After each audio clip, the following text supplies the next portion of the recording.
Welcome to Executive Exchange Radio with moderator Joe Cristiano, America's corporate exorcist. Hosted by Dr. Jennifer Beeman and George Gutierrez, trusted advisors to chief executives and business leaders across the nation. If you would like to add to the conversation, call 646-652-4620.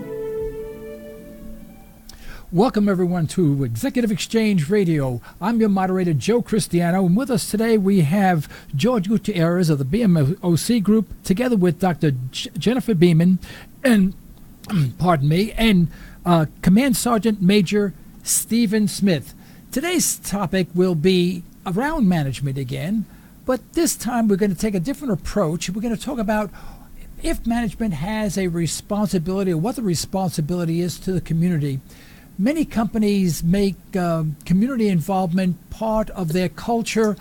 Some do it because they feel it's the right thing. Some do it because they feel that it's good for business. And others feel that business doesn't have a responsibility to the community. They have a responsibility to their customers, and that indirectly serves the community. So we'll sort of unravel this, and we'll have, I'm sure, difference of opinion and see what we come up with. And we invite you to call 646-652-4620, only during our live broadcast, of course.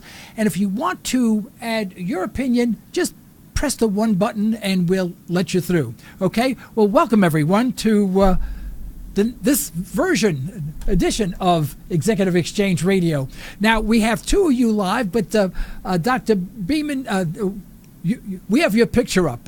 Okay, so we'll make believe you're live, but you're live on radio. Okay, we have to get our board expanded to get all four people at the same time. Okay, well, George, let me start with you, since this is sort of your network.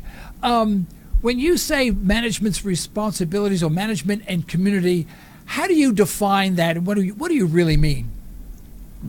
I think what I mean is within the context of leadership at the very high senior and executive levels from a corporate perspective. And I'd like to shape today's conversation about communities and individuals. There's a relationship obviously between the two, just intuitively. You can't have communities without individuals. But there is a topic there with a huge existing body of data in terms of writings, etc., that addresses corporate social responsibility. And I thought your introduction was very well, because there are some theories out there, or some conversations, if you would, that do surround themselves around leadership that says or believes that the only purpose for business is to make a profit. Now, that is not necessarily a bad statement to make. If you're going to be in business, then why wouldn't you make a profit? But that train of thought kind of removes that, corporate social responsibility, that those that our leaders have to give back to the community. And so within the whole conversation of, the leader and the led, I think what I want to get our heads around is that you could be any type of leader, but if you don't have people to lead, then the only thing you're going to lead is yourself. So people are important, and if we internalize the fact that people are very important, then we have to look at how our communities are shaped in terms of people, in terms of the different kinds of people. Now, when I try not to use trigger words, but I think all of us can create a vision in our minds that we have really different kinds of people in our communities that I think we need to look at and make sure that those types of people represent the people that we employ within our organizations.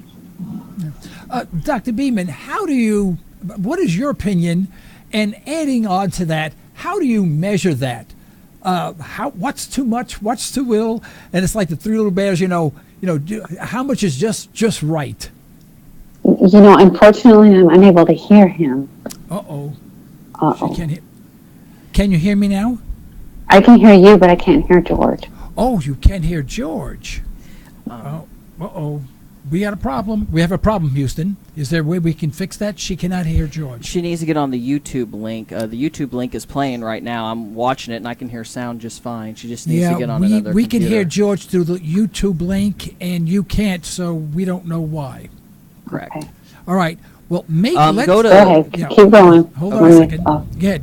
What were you going to say? Are you on the Liberty Talk Radio live stream? I was on the Liberty Talk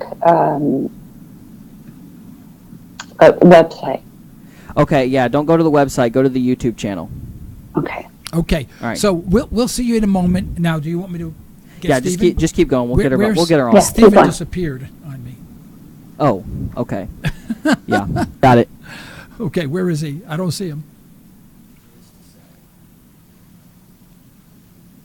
He's still on the line. I know, but I want to see him.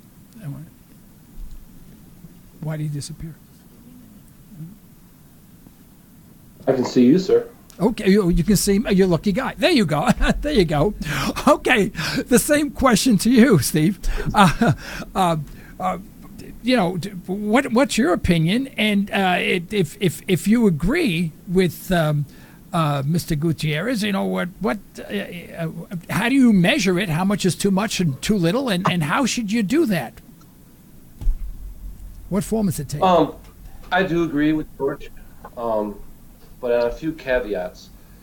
As far as business leaders in the community, and you said it quite well, it is all driven by your customers. Fully understand. And to give you an example, I live in central New York in a very small town called Ilion, and we have a company called Remington Arms here that makes shotguns and rifles. They employ over 85% of the community and the surrounding communities. Now, with that being said, the leadership or management part of Remington has a great amount of influence inside the community, whether it is through charitable or direction or motivation. So yes, I think a lot of times, well, not a lot of times, at times we do get a little caught up in our own worlds, more or less.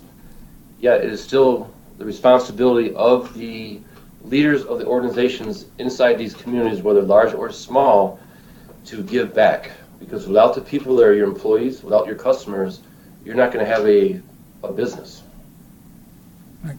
Well, there's this argument that goes this way. A company is responsible solely to the customer. Now, they have to treat the employees with respect and pay them what they produce, basically a fair wage for what they produce. If you're just a guy that just sweeps the floor, you're not going to get paid the same amount that's a high-skilled technician, etc.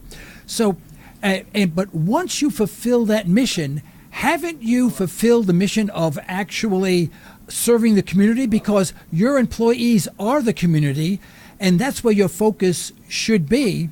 And individuals should serve the community, not the corporations. I'm giving you it. I'm not saying that's right. I'm just saying that is an argument that I have heard. And then it goes further. Excuse me. Let me add one thing. It goes further by saying. Okay. Yeah, I'm sorry. No, that's fine. By taking care of your employees, all right, they get paid the wage for what they do. I agree 1,000%. That alone, you're providing a productive workforce, a productive society inside your community. I understand. Now, with that being said, if that worker bee, and I'll use the example that you used, the one person that was the sweeper that gets paid the minimum wage, which is whatever it is, 10 or 15 dollars an hour, he's doing his part and you're doing your part.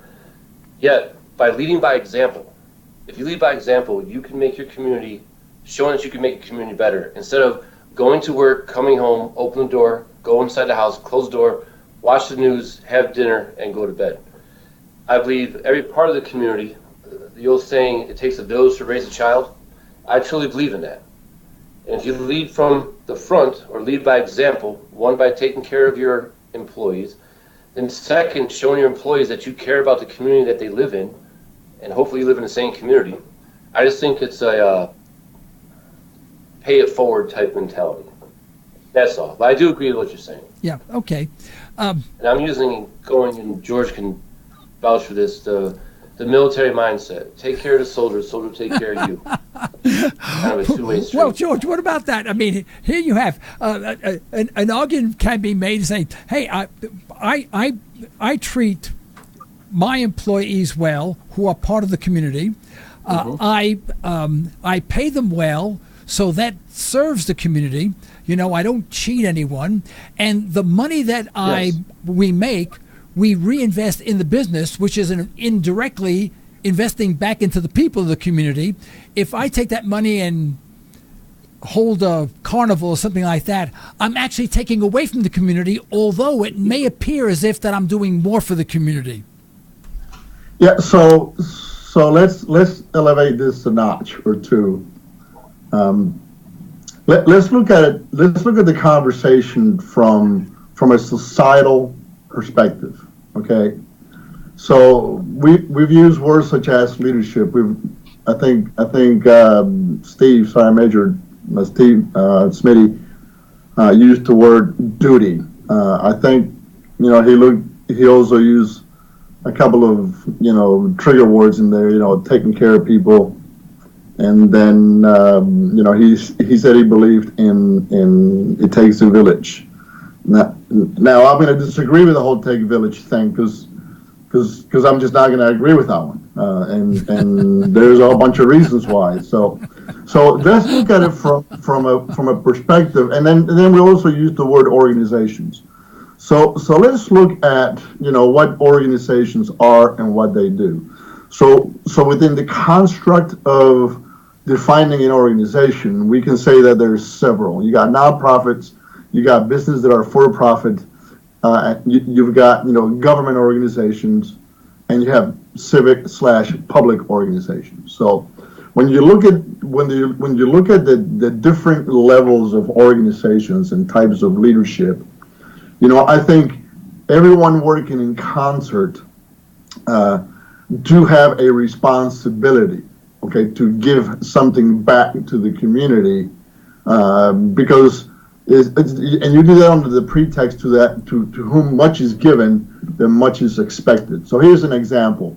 We have a lot of different business organizations in the city in which I reside, and many of them, use their monies, from their own, profits budgeted type of bankroll, if you would, and they will give back to the community through other organizations. They'll make donations to the United Way. They'll make donations to type of organizations that focus on giving back to the community. Now, by doing that, then the leader of that corporate organization is exercising, a responsibility. And again, it goes back to choice, which is what you were talking about earlier. And clearly, in a capitalist society, they don't have to give back, because if you're of the mindset that you're already giving back because you are employing people from that community, and that should be enough, then you're free to do so. And I don't think that we should be here to criticize businesses, that don't go the next step. At the same time, I don't think that we should be, looking at government, for example, as the one organization that provides solely for the needs of a community. Because in that sense, then we're not talking about corporate social responsibility, because now what we're doing is we're taking from the individual, the taxpayer, then we're taking away, those tax revenues, and we're investing it into the communities. The point is, that it takes a mom and a dad to raise a family. Period. I mean, and we can argue all that all day long. I mean, and now I'll be glad to argue with anybody that wants to really get into a fight. I'm ready for that. That doesn't mean that you can't raise children being a single parent, and many do it valiantly, and that's awesome. But But when you use the analogy that it takes a village to raise a child, then to me that translates into, the public system, education system is now, take a responsibility to raise that child. And I don't think that's true. I think the education sector has a responsibility to educate the child, but not to raise the child. That's a parental responsibility. All right, Jennifer, let me throw this at you. If oh, nope, you can't hear me? Okay. Well, we don't have Jennifer hooked up yet for some reason. Okay, I'll go back to you, Steve. All right, there are people, owners of businesses that say, my business gives nothing back to the community, but I, as a person, personally, I give handily to the local food bank, et cetera, et cetera. The local organizations, me as a person, because I don't take money out of the business to do that. I take it out of my money. I make less, but the corporation has more money, so I can pay my employees better, have better equipment, expand more. I don't want to take any money unnecessarily out of the business, because the business has an agenda, and businesses have no heart. Only the managers have heart. And I am, not me, but as the manager, they have feelings for the people there. They may go out and even do voluntary work. If they don't have the money, they'll go out and help in nursing homes and whatever, people of the poor, and hand out food and stuff like that. So, so when we say that, Right. Sometimes aren't we just showboating when a government says, well, the X corporation made $100,000 contribution to so-and-so?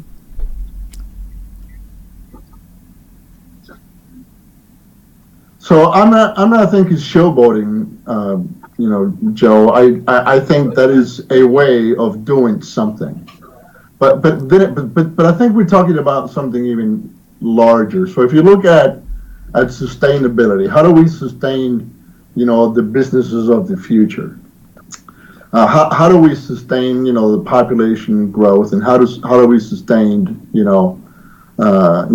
organizations within the community? Because when you use the word community, there's a lot of different moving modular pieces that form a community. You have all kinds of different working organizations. So when you look at it from a sustainability perspective, I think you have to look at our country, our nation, our communities, our cities, from a consumption perspective. So I think organizations, business organizations or corporate organizations have a responsibility to make sure that we don't consume more of the natural resources that we need to consume in order to go after the work of business. So we have to have some sort of restraining there on how we, maintain the environment. And I'm not trying to be an environmental wacko when it comes to this. Okay, I'm just talking common sense. When we look at I look at it in three steps. Consumption, available resources in terms of dollars.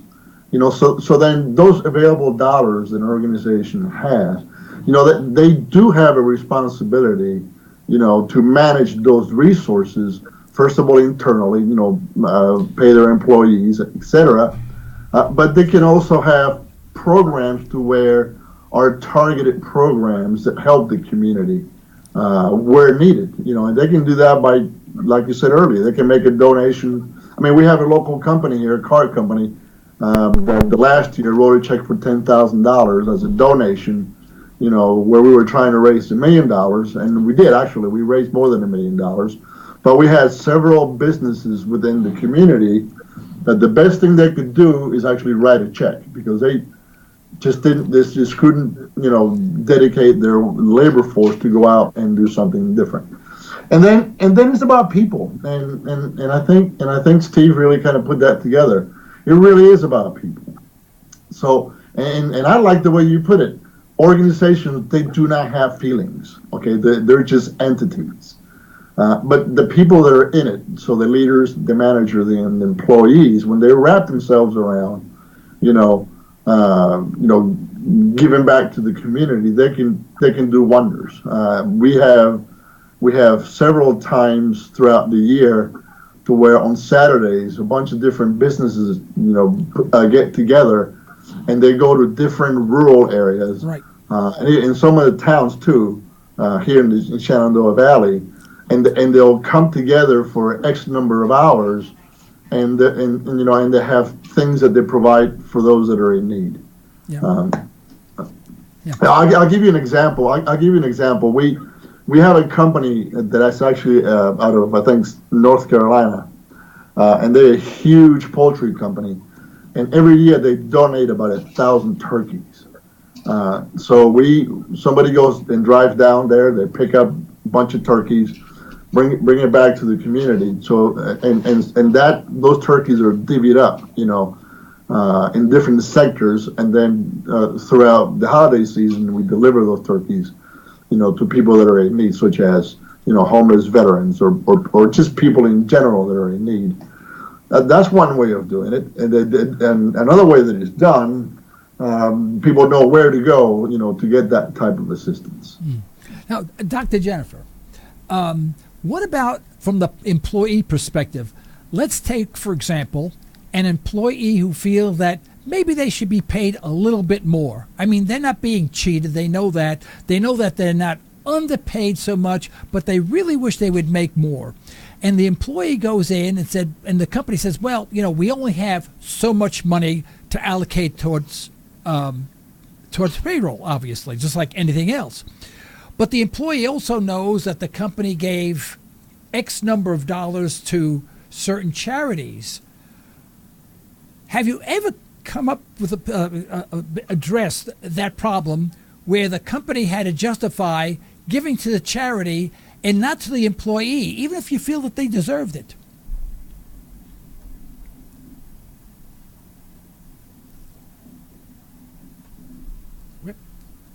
Dr. Jennifer, you there? Oh. Yes, can you hear me? Oh, yes, I can hear you now. Yes. Did you, okay. you hear my question? I sure did, Oh, yes. okay, yes, please. Yes, I did. We're waiting for your Yes. response. Yes, I've definitely come across that in my time. Depending on the employee's level of, where they're at in the organization and their ability to understand how budgeting works, oftentimes they're not going to quite understand that there's, budget constraints for different categories, in the most basic sense. But really what it comes down to is relationships. Oftentimes what we need to do is find ways to compensate them in other ways rather than monetary in order to satisfy them. Because it's imperative that we keep them satisfied if we're going to keep them as a happy employee. If they're not happy, their productivity is going to wane. Now, when they see us, donating to charities and stuff like that, and they feel like they deserve a raise and they didn't get it, that's almost an entirely different conversation, and it goes back to, why they feel that way. Really what the details of their employee evaluation or appraisal has been, their tenure with the company. There's a whole lot of factors involved, but really I think what it boils down to is the relationship that we have with the employee. Because the truth be told, all companies have budgets, and donating is quite common among companies, and employees don't understand that, especially when they want a raise or they think they deserve a raise. So I think it all starts with relationships. And if you don't have one yet and you're confronted with a question like that, now's a good time to create one or start working on one, because the goal is to preserve that relationship. Right. But how do you respond to the employee that makes this comment? Give me the extra money and I will be able to contribute to these organizations. You don't have to do that. I can do it because I'm making more money. Oh my. Isn't No, that that's a good, little- isn't that that's a good one, huh? That's a good one. Yeah. Yeah, I tell you, I'm the type of guy you never want to date because I ask these questions, you know. Right, exactly.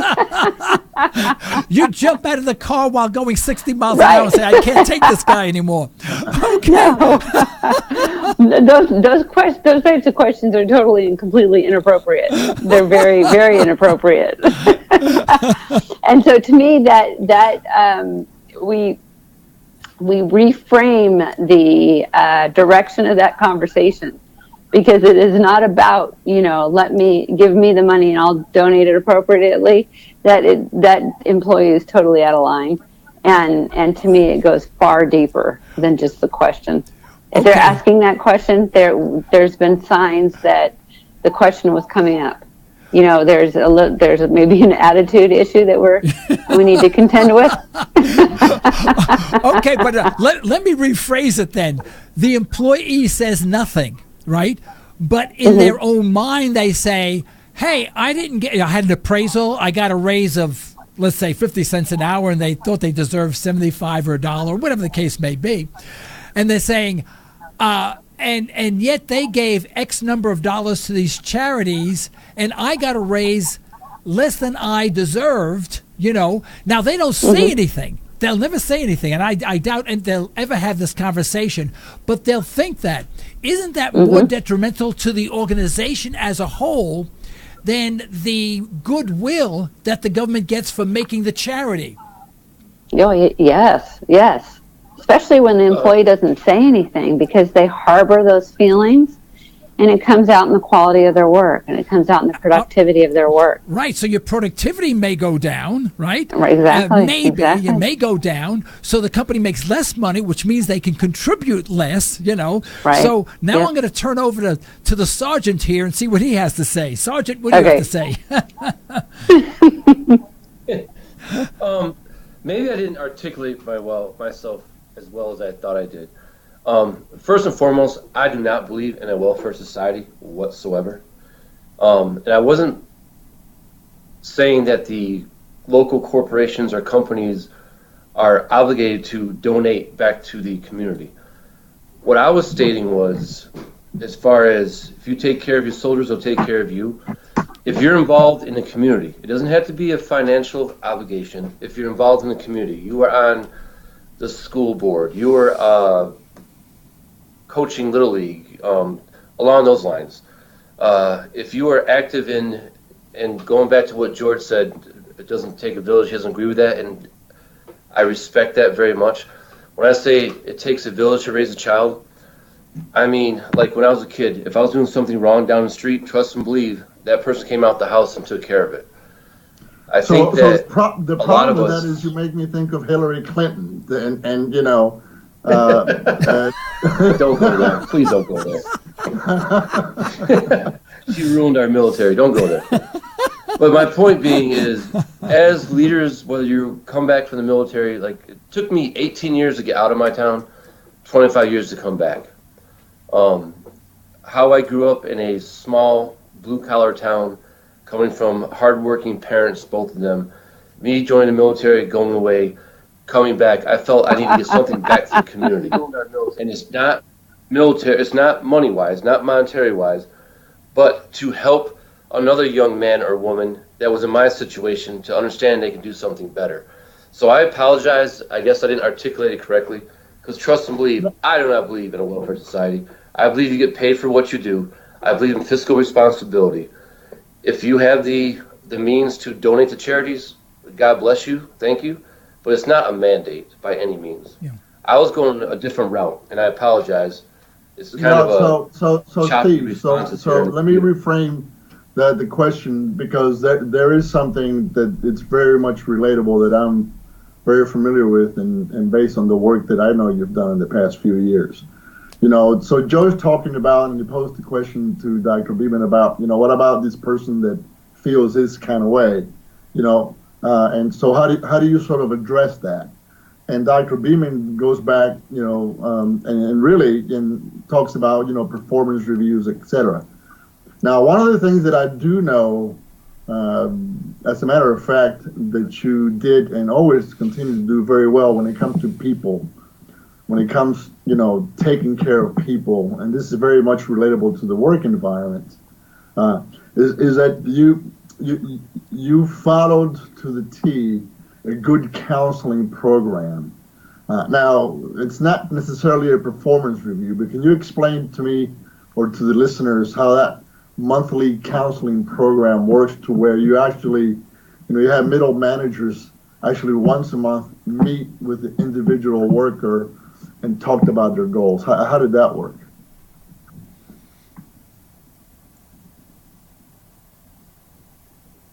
This is addressed to me, George? Yes. Yes.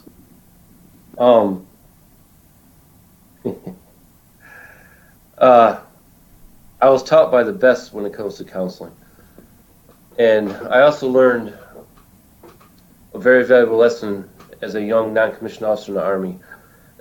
Babying your soldier employees is not taking care of them. So throughout the counseling process, whether you're counseling an employee or a soldier or the case may be, you lay out actual things that happened. These are not opinions. These are objectives, and then you form an objective to improve that area. And to sit and praise somebody all the time is not effective at all. Praise is due at times, but honesty goes a lot further. And again, my connection's a little off, but I think that's what you were asking. No, so Joe, I mean, to the point of, what Dr. Beeman was alluding to from an appraiser's perspective, and then from the visualization that you created in our minds, that picture that you said, if an employee says nothing, then how do you deal with that? When he didn't get the pay raise that he thought he was going to get, or when he got a pay raise but he thought he should deserve more, and then he said, and I like the way you did it, because you put your hand out and you said, well, give it to me. I can do better with that money. And so what Steve engaged in was a methodical, a method of meeting with the individual employee, once a month. They would literally sit down and they would look at past performance. This is what you did. This is what you didn't do. And then they looked forward and they said, okay, for the next month, we want you to concentrate in doing this and improving in these areas or achieving these goals. And by doing so, by doing so, Joe, they were able to keep things clear and crisp. In other words, expectations were always talked about. And when there was failures in performance, that wasn't praised, but it was brought out in a positive way, so the individual would improve over time. And then, at the end of the year, if a person didn't get promoted, they would know why. So it wouldn't become news at the end of the year that their performance wasn't very well. They were giving an opportunity to grow and learn from their mistakes, as they mature more into the organization and learn more about, what their expectations were. Yeah. So he couldn't come back and say, well, I'm not going to get my promotion because I'm the wrong color and, I didn't do something right. He would say, no, you didn't achieve that promotion because you didn't do your job. Right. You didn't your level of performance did not warrant moving to the next level so that we're assured that you can do the new job as well as understand what needs to be done in the lower level jobs. And I understand that. But how many corporations, though, do talk about how they spend their money to the employees? There always seems to be this secretive nature of money. Everyone's afraid to talk about money.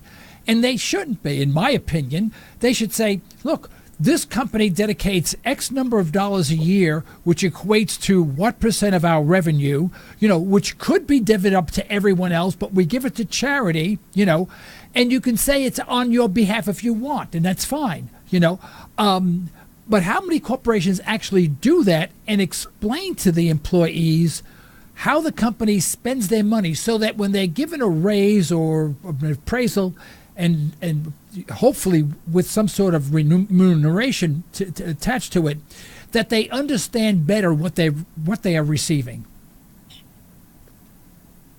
Well, I'll let Dr. Beeman chime in, but I do know of a few that actually report annually, and some actually report quarterly to their employees, and they do give them, sort of a basic look at how monies are being spent. So here's an example. We have a local corporation that literally donated $30,000 to a project in the community. Now, here's how they did it. They gave the employees a chance to donate. And so the donees donated whatever they could, and then the corporation, kicked in something else, to meet that goal of 30,000. And once they met that goal, they reported it. So, for example, the organization that Steve comes from, they use a combined federal campaign. So each federal employee had an opportunity to donate $1, $2, or $3, or whatever they want to, and it would come out as a payroll deduction. And at the end of the year, those organizations will report back on how much they raised. And the beauty of that was that the employee got to choose where their donations went. So the corporation couldn't decide where that money went because the employee had an ability to say, Okay. I wanted to go to this particular, community need. Okay. Dr. Jennifer, you have any comments on that? Maybe a disagreement. Is she there? Well, I was really hoping to have some disagreements so people would call back and insult me or something. They haven't. Dr. Jennifer, did you hear me? Oh, jeez. Dr. Jennifer. Yes. Oh, there you go. Okay, there you go. There, you're back. Okay. All right. We have a little lag here. I'm sorry, but I don't know why. That's okay. All right. Do you agree the methodology that George just advocated?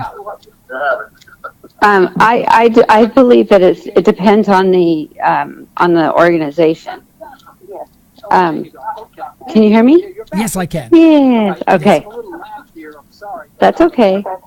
Right. Do you agree the methodology that? Dr. Beeman, you still there? Yes, I think For the some lag. reason we have this being repeated, and I have no idea why.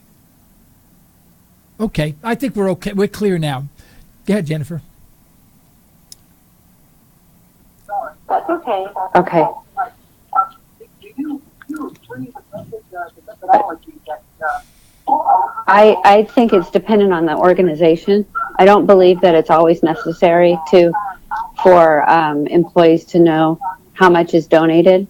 I think it's important that they know that the company is involved in donating to organizations. But depending on the situation, I don't think it's always appropriate. I think there's a lot of factors involved.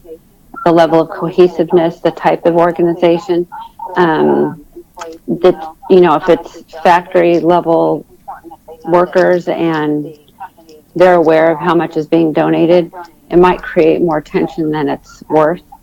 So just if they know that if the company's involved in, social responsibility and conscious capitalism, I think sometimes that's enough. Okay, I'd like to. We're past the witching hour, but I want to make one last comment. If there's any monies left over in any company, I'm your favorite charity. Okay. Okay. Okay. And Okay. I refuse nothing. Okay. Okay. All right. Command Sergeant Major Stephen Smith, thank you so much for being on Executive Exchange Radio. Dr. Jennifer Beeman, and of course George Gutierrez of the BMOC Group. This has been a fun conversation. I'm sorry for the few technical glitches we had, and I hope to see all you guys again maybe in a couple of weeks. Okay? Are there any closing comments that you'd like to make? Thank you. Okay, Jennifer. Thank you for the patience. Okay, thank you. We will fix this up. It'll be a little smoother next time, I guarantee you. I think it's going to cost me about $5,000, but anything for you, Jennifer. Okay. There we go. That's a good answer. Sergeant and George, you have any closing words? Go ahead. Smitty. Thank you for having me. I love these conversations. I learn something every time I have a debate, especially with George. But Dr. Beeman, great meeting you. Joe, again, thank you for having me, and I look forward to maybe a possible return invitation, unless it was unimpressive. You just fine. Thank you. We look forward to seeing you again. George, your closing remark, please. I appreciate the time to talk about things that I'm passionate about, which is really, they're all around leadership and helping people. I really enjoy picking on Steve today, and I was hoping for some angry comments. And it was a pleasure to meet you too. From the listening audience. We'll do it again in 2 weeks. Okay, thank you. And thank you, everyone. And thanks, everyone, for listening to Executive Exchange Radio. This is Joe Cristiano, your moderator, saying until next time, stay tuned. Good night. All right, good night, everybody. Good night.